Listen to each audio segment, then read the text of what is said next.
ನಮಸ್ಕಾರ ಸ್ನೇಹಿತರೆ, ಇಂದು ನಾವು ನೋಡ್ತಿರುವ ಹುಬ್ಬಳ್ಳಿ ಮತ್ತು ಧಾರವಾಡ 1940ರಲ್ಲಿ ಹೇಗಿತ್ತು ನಿಮಗೇನಾದ್ರೂ ಗೊತ್ತಾ? ಆಗ ಇಲ್ಲಿ ದೊಡ್ಡ ದೊಡ್ಡ ಕಟ್ಟಡಗಳಿರಲಿಲ್ಲ, ಟ್ರಾಫಿಕ್ ಇರಲಿಲ್ಲ, ಆದ್ರೆ ನೆಲದಲ್ಲಿ ಒಂದು ವಿಶೇಷತೆ ಇತ್ತು. ಒಂದು ಕಡೆ ವ್ಯಾಪಾರ ಜೋರಾಗಿತ್ತು, ಇನ್ನೊಂದು ಕಡೆ ವಿದ್ಯೆಯ ಬೆಳಕು ಹರಡುತ್ತಿತ್ತು. ಇವತ್ ನಾವು ಕೇಳ್ತಿರುವ ಈ ಕತೆ ಕೇವಲ 2 ನಗರಗಳ ಕತೆ. ಈ ನೆಲವನ್ನು ಕಟ್ಟಿದ ಜನರ ಕತೆ, ರಾಜರ ಕತೆ, ಬ್ರಿಟಿಷರ ಕತೆ ಮತ್ತು ಲಕ್ಷಾಂತರ ಜನರಿಗೆ ಭಕ್ತಿಗೆ ಪಾತ್ರರಾದ ಸಿದ್ದಾರೂಢ ಅಜ್ಜರ ಕತೆ. ಹಾಗಾದ್ರೆ ಸುಮಾರು 86 ವರ್ಷ ಹಿಂದಕ್ಕೆ ಮತ್ತೆ ಹೋಗೋಣ. ನೀವು ನೋಡ್ತಿರೋ ಹುಬ್ಬಳ್ಳಿ ಧಾರವಾಡ ಮುಂಚೆ ದೊಡ್ಡ ಸಿಟಿ ಆಗಿರ್ಲಿಲ್ಲ.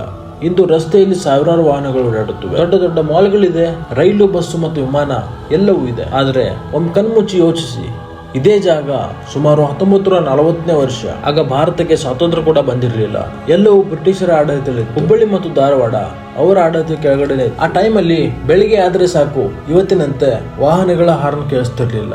ಬದಲಾಗಿ ಎತ್ತಿನ ಬಂಡಿಗಳ ಸದ್ದು, ಕುದುರೆ ಬಂಡಿಗಳ ಸದ್ದು ಮತ್ತು ಮಾರುಕಟ್ಟೆ ಹೋಗುವ ವ್ಯಾಪಾರಿಗಳ ಕೂಗು ಇವಷ್ಟ ಅವಾಗ ಕೇಳಿಸ್ತಿತ್ತು. ಆದ್ರೆ ಒಂದು ವಿಷಯ ಮಾತ್ರ ಅವಾಗಲೂ ಇತ್ತು, ಇವಾಗಲೂ ಇದೆ. ಅದು ಈ ನೆಲದ ಪರಿಶ್ರಮ. ಹುಬ್ಬಳ್ಳಿ ಅನ್ನೋ ಹೆಸರು ಹೇಗ್ ಬಂತು? ಅದಕ್ಕೆ ಒಂದೇ ಒಂದು ಉತ್ತರ ಇಲ್ಲ. ಇದಕ್ಕೆ ಹಲವಾರು ಅಭಿಪ್ರಾಯಗಳಿವೆ. ಕೆಲವರು ಹೇಳ್ತಾರೆ, ಈ ಪ್ರದೇಶದಲ್ಲಿ ಹಿಂದೆ ಹೂವುಗಳನ್ನ ತುಂಬಾನೇ ಬೆಳೀತಾ ಇದೆ, ಆದ್ದರಿಂದ ಹೂವಿನ ಬಳಿ ಎಂಬ ಹೆಸರು ಕಾಲಕ್ರಮೇಣವಾಗಿ ಹುಬ್ಬಳ್ಳಿ ಆಯಿತು. ಇನ್ನು ಧಾರವಾಡ ಎಂಬ ಹೆಸರು ಹೇಗ್ ಬಂತು? ದ್ವಾರವಾಡ ಅಥವಾ ಧಾರವಾಡ ಎಂಬ ಹಳೆಯ ಪದದಿಂದ ಈ ಹೆಸರು ಬಂದಿದೆ ಎನ್ನುವ ಅಭಿಪ್ರಾಯವಿದೆ. ಪಶ್ಚಿಮ ಘಟ್ಟ ಕಡೆ ಹೋಗುವ ಪ್ರಮುಖ ದಾರಿಯಲ್ಲಿದ್ದ ಕಾರಣ ಬಾಗಿಲಿನ ಊರು ಎಂಬ ಪದದ ಅರ್ಥದಿಂದ ಈ ಹೆಸರು ಬಂದಿರಬಹುದು ಎಂದು ಅನೇಕರು ಹೇಳ್ತಾರೆ. ಆದ್ರೆ ಸ್ನೇಹಿತರೆ, ಈ 2 ಊರುಗಳು ಬರೀ ಹೆಸರಿನಿಂದ ಫೇಮಸ್ ಆಗಿದ್ದಲ್ಲ, ಇವೆರಡನ್ನು ದೊಡ್ಡದಾಗಿಸಿದ್ದು ಇಲ್ಲಿ ಬದುಕುತ್ತಿದ್ದ ಜನರು. ಒಂದು ಕಡೆ ಹುಬ್ಬಳ್ಳಿ ವ್ಯಾಪಾರದಿಂದ ದಿನದಿಂದ ಜನಕ್ಕೆ ಬೆಳೀತಾ ಇತ್ತು, ಇನ್ನೊಂದು ಕಡೆ ಧಾರವಾಡ ವಿದ್ಯೆ, ಸಾಹಿತ್ಯ ಮತ್ತು ಸಂಗೀತದಿಂದ ತನ್ನದೇ ಆದ ಹೆಸರು ಮಾಡಿಕೊಳ್ತಿತ್ತು. ಹೀಗಾಗಿ ಆಗಿನ ಜನರು ಹೇಳುತ್ತಿದ್ರು, ವ್ಯಾಪಾರಕ್ಕೆ ಹುಬ್ಬಳ್ಳಿ, ವಿದ್ಯೆಗೆ ಧಾರವಾಡ. ಆದರೆ 1940ರಲ್ಲಿ ಈ 2 ಊರುಗಳಲ್ಲಿ ಒಂದು ವಿಚಿತ್ರ ಬದಲಾವಣೆ ಆಗುತ್ತೆ. ಬ್ರಿಟಿಷ್ ಆಡಳಿತ ಒಂದು ಕಡೆ, ಮತ್ತೊಂದು ಕಡೆ ಸ್ವಾತಂತ್ರ್ಯದ ಕಿಚ್ಚು ನಿಧಾನವಾಗಿ ಹೊತ್ತುತ್ತಿತ್ತು. ಜನರ ಮನಸ್ಸಲ್ಲಿ ಒಂದು ಕ್ವಶನ್ ಮೂಡಿತ್ತು, ಇನ್ನೆಷ್ಟು ದಿನ ಬ್ರಿಟಿಷರ ಆಳ್ವಿಕೆಯಲ್ಲಿರಬೇಕು?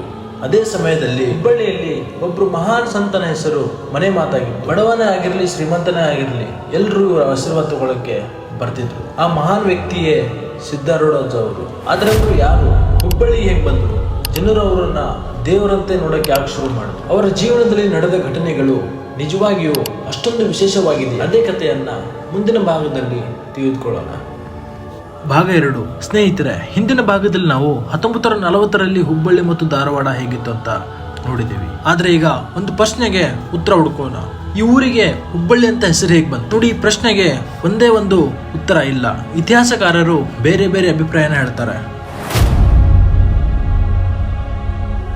ಅದರಲ್ಲಿ ಹೆಚ್ಚು ಪ್ರಸಿದ್ಧವಾಗಿರುವುದು ಒಂದೇ ಅಭಿಪ್ರಾಯ ಏನಂದ್ರೆ, ಹಿಂದೆ ಈ ಪ್ರದೇಶದಲ್ಲಿ ಹೂವಿನ ಗಿಡಗಳು ಮತ್ತು ತೋಟಗಳು ಹೆಚ್ಚಾಗಿದ್ದವು, ಅದಕ್ಕಾಗಿ ಹೂವಿನ ಬಳ್ಳಿ ಎಂಬ ಹೆಸರು ಬಳಕೆಯಲ್ಲಿತ್ತು. ಕಾಲಕ್ರಮೇಣವಾಗಿ ಅದು ಹುಬ್ಬಳ್ಳಿ ಆಯಿತು ಅಂತ ಹೇಳಲಾಗುತ್ತೆ. ಆದ್ರೆ ಇದು ಜನಪ್ರಿಯ ವಿವರಣೆ ಅಷ್ಟೇ. ಆದ್ರೆ ಇದೇ ಒಂದು ನಿಶ್ಚಿತ ಕಾರಣ ಎಂದು ಇತಿಹಾಸಕಾರರು ಒಪ್ಪಿಕೊಂಡಿಲ್ಲ.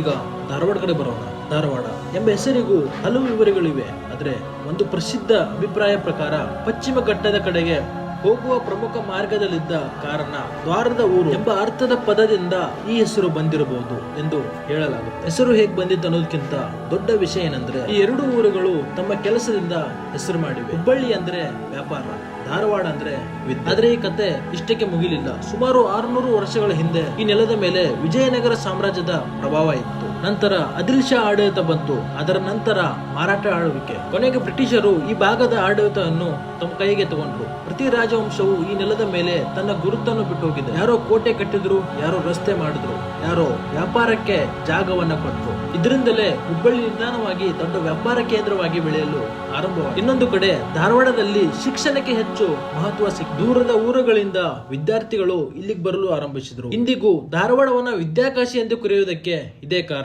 ಆದ್ರೆ ಸ್ನೇಹಿತರೆ, 1940ರಲ್ಲಿ 2 ಊರುಗಳಲ್ಲಿ ಒಂದೇ ಹೆಸರು ಎಲ್ಲರ ಬಾಯಲ್ಲಿತ್ತು. ಅದು ರಾಜನ ಹೆಸರಲ್ಲ, ಅದು ಅಧಿಕಾರಿಯ ಹೆಸರಲ್ಲ, ಒಬ್ರು ಮಹಾತ್ಮನ ಹೆಸರು. ಅವರು ಎಲ್ರಿಗೂ ಒಂದೇ ಮಾತು ಹೇಳ್ತಾ ಇದ್ರು, ಒಳ್ಳೆ ಕೆಲಸ ಮಾಡಿ ದೇವ್ರ ನಿಮ್ ಜೊತೆಗೆ ಇರ್ತಾನೆ. ಆ ಮಹಾನ್ ವ್ಯಕ್ತಿಯ ಹೆಸರೇ ಸಿದ್ದಾರೂಢ ಅಜ್ಜ. ಆದ್ರೆ ಅವರು ಹುಬ್ಬಳ್ಳಿಗೆ ಹೇಗ್ ಬಂದ್ರು? ಅವರು ಮಾಡಿದ ಸೇವೆ ಏನು? ಇಂದಿಗೂ ಲಕ್ಷಾಂತರ ಜನ ಯಾಕೆ ಅವ್ರ ಮಟ್ಟಕ್ಕೆ ಹೋಗ್ತಾರೆ? ಅದರ ಹಿಂದೆ ಇರುವ ನಿಜವಾದ ಕಥೆ ಏನು?